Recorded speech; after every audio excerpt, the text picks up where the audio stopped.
Reason શાક રસો ઘાટો થાય.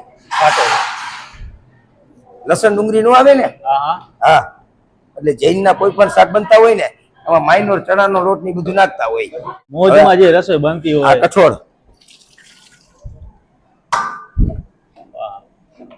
કે નો નાખ્યો ગરમ મસાલો, નો નાખી કસ્તુરી મેથી, પણ કાંઈ નો આવે. આપણી ગુજરાતની દેશી કાઠિયાવાડની જે મોજ હોય ને એની અંદર તો મોજે મોજનું શાક બને. એટલે પછી આને જે નામ આપવું હોય મોજીલું પંચ કઠોળ શાક.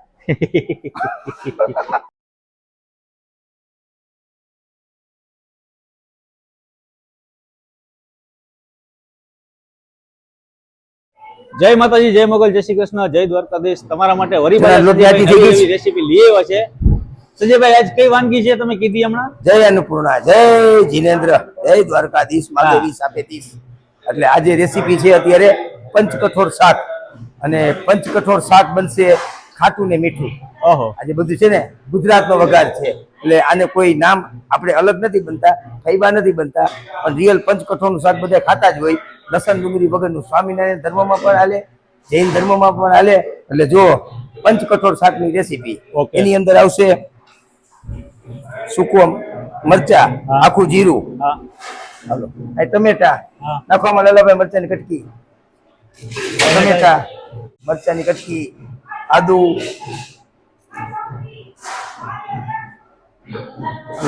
લીમડો. આ સાફ કરાવો એક બેન ઉભા કરી, એક કટલેસ નથી. હાલો થઈ ગયો આપણો લીલો વઘાર, હુકો વઘાર. હવે આ થઈ ગઈ શરૂઆત. જય મા અન્નપૂર્ણા. આ બધી વસ્તુ કેવી છે, ખરેખર 365 દી ખાવ તો કાંઈ ન થાય આને. ખરેખર જરૂરથી ઘરે શાક બનાવજો. પંચકઠોળનું શાક, કઠોળનું શાક, કોઈ પણ શાક, એની અંદરથી આમાંથી કેટલાય શાક બને, ખાટા મીઠા ભાવતા હોય એને. તો ચલો શરૂઆત કરીએ પંચકઠોળ શાકથી. જય અન્નપૂર્ણા. હવે હુકો વઘાર, લીલો વઘાર, લીલો વઘાર.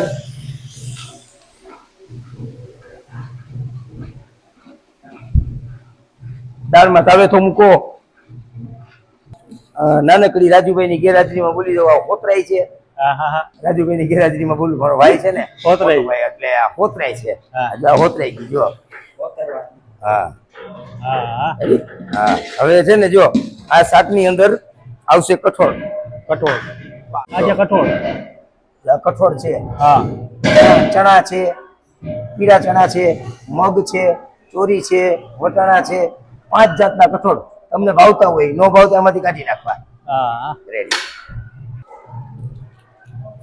સ્વાદ અનુસાર હળદર,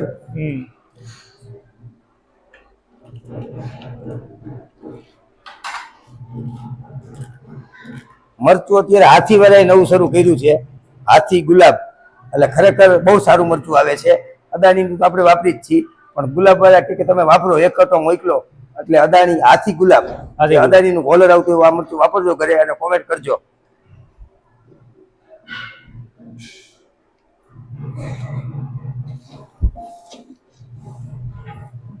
ઉપરથી એડ કરવાનું છે પાણી, એકદમ લાલ ઘૂમ બન્યું. હા એમ ચકાચક.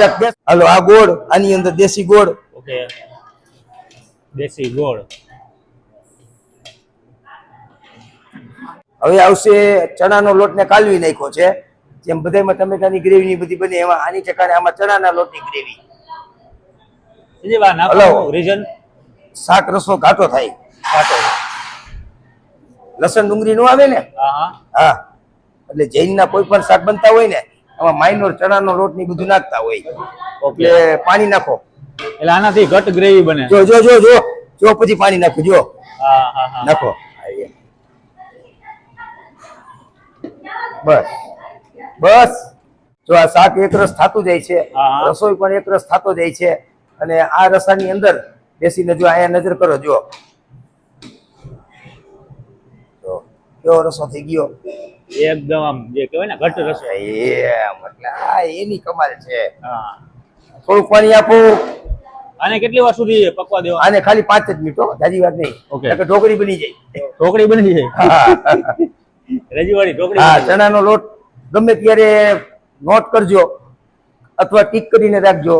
ગમે ત્યારે ચણાના લોટના કોઈ પણ વઘાર કરો, પાણી બાજુમાં રાખવું, નકર ગઠ્ઠા પડી જશે. રેસીપી ખોટી હતી. એના કરવા કરતા આ આપણે બનાવી છે એ રીતની સ્ટાઇલ છે. બરાબર. બધાની અલગ અલગ સ્ટાઇલ હોય. કોઈ કોરો લોટ નાખે, પણ ચણાનો લોટ નાખો એટલે બાજુમાં પાણીનો ગ્લાસ ભરીને રાખો. અમુક ઓલું વેલણ રાખે. હા, હવે તો આ ઘરે એટલે આનાથી શું થાય કે આ આપણું શાક હવે પૂર્ણાહુતિ ઉપર થાય છે. બરાબર. આંબલીનું પાણી આવવા દો. ત્યારબાદ હવે આપણે આંબલીનું પાણી આંબલીનું પાણી. હાલો. હવે આ શાક અત્યારે એક રસ તૈયારી છે. હા, હા. અને આપણે રાજભાઈ આ ગોળ ને આંબલી ની બધું એટલે વાપરીએ છીએ કે પેલાના સમયની અંદર આવું જ વપરાતું. હવે અત્યારે કલ્ચર બદલી ગયું એટલે બધા લીંબુના ફૂલ ને આવું ને તેવું બધું નાખે. પણ આ ખરેખર સાદું ખાવા વાળા જે છે ને, દેશી ખાવા વાળા, એની મોજ છે આ મોજ. મોજ. હા, મોજમાં જે રસોઈ બનતી આ હોય. કઠોળ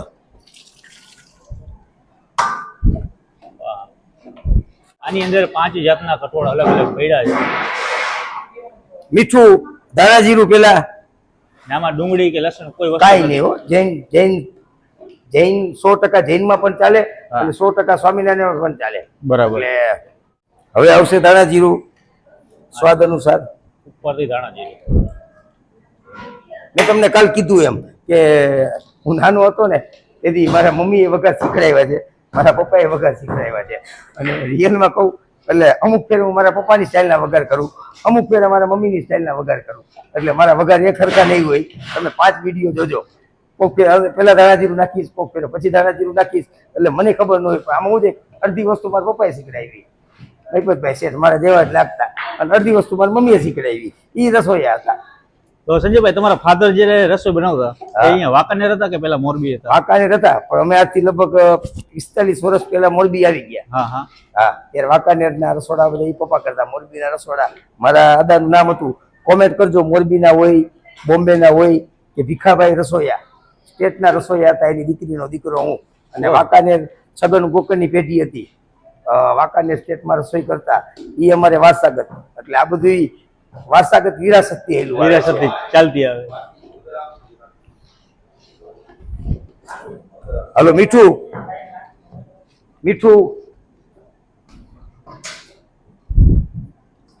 ને ઉપરથી હવે પડશે સ્વાદ અનુસાર મીઠું. ચમચો લાવો. માધે હા.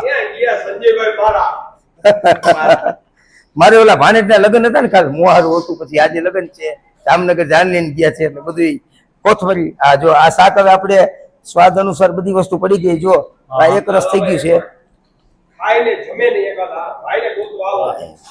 આ કમ્પ્લીટ સંજયભાઈ? આ શાક એક રસ થઈ ગયું. હવે આ શાક અત્યારે આપણે આની અંદર નાખશું. એટલે કોમેન્ટ કરી દેજો, કોથમરી નાખો એટલે શાકની પૂર્ણાહુતિ. હા, હા.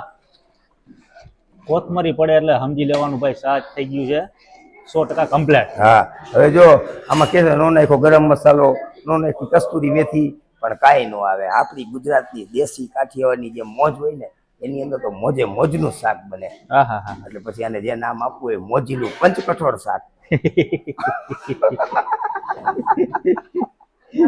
સંજયભાઈ, તો મિત્રો આપણી રેસીપી બની ગઈ છે ને તમે પણ ઘરે મહેમાનો આવ્યો ત્યારે બનાવજો. એટલે સંજયભાઈ છે ને ઓપન કહે છે કે તમે પણ શીખો, તમે પણ બનાવતા શીખો. જે કોઈ લોકો ના ફાવતું હોય તો તમે બહેનો દીકરીઓ બધા શીખે. સાચી વાત ને? જો આજ ખરેખર સારું શીખશો અને સારું બનાવશો અને તમારા પરિવારના સભ્યોને સારું જમાડશો. આજે સવારથી બધા બિચારા કામે ગયા હોય. બિચારા એટલે કહું કે અમને ખબર છે કે સવારે ઘરે ચા પીને નીકળે ને પછી રાત્રે અમે કેટલા વાગે પહોંચી. અમે તો રસોયા છીએ એટલે અહીંયા તમે તો ઓલું સવારે 8 વાગે ટિફિન લઈ ગયા હોય, એ ટિફિનમાં જે બનાવ્યું હોય. અને જે લોકો સર્વિસમાં જતા હોય, જોબમાં જતા હોય, ટિફિન લઈને જતા હોય, તો એને કંઈક ટિફિનમાં સારું બનાવી દેવું. બિચારા સવારના 8 વાગે ગયા, રાત્રે 8 વાગે આવે, ન બને તો રાત્રે કંઈક સારી વાનગી બનાવી દેવી. અને તોય અને ઘરે બાકી ટિફિન વગરના જે ઘરે જમવા આવતા હોય એના જાતે આમ ગરમા ગરમ બનાવો રસોઈ અને બેસીને આમ છે ને સારું બને ને સારું ખવડાવો. બીજું બધું ઠીક. અને મા ભગવતીનું રતન કરવાનું. જય અન્નપૂર્ણા, જય અન્નપૂર્ણા, જય અન્નપૂર્ણા, જય અન્નપૂર્ણા. આ ભગવાનનું નામ લ્યો એટલે સારું જ બને. ઓકે, તો મિત્રો આજે વાનગી તમને કેવી લાગી કોમેન્ટ કરતા રહેજો. જય માતાજી, જય શ્રી કૃષ્ણ. તો ઊંધિયું બની ગયું છે. હવે તમે પણ આવી રીતે બનાવી નાખજો. સંજયભાઈના હાથની જે રેસીપી, જે તળેલું ઊંધિયું, કેવું લાગ્યું કોમેન્ટ કરતા રહેજો. જય માતાજી, જય શ્રી કૃષ્ણ.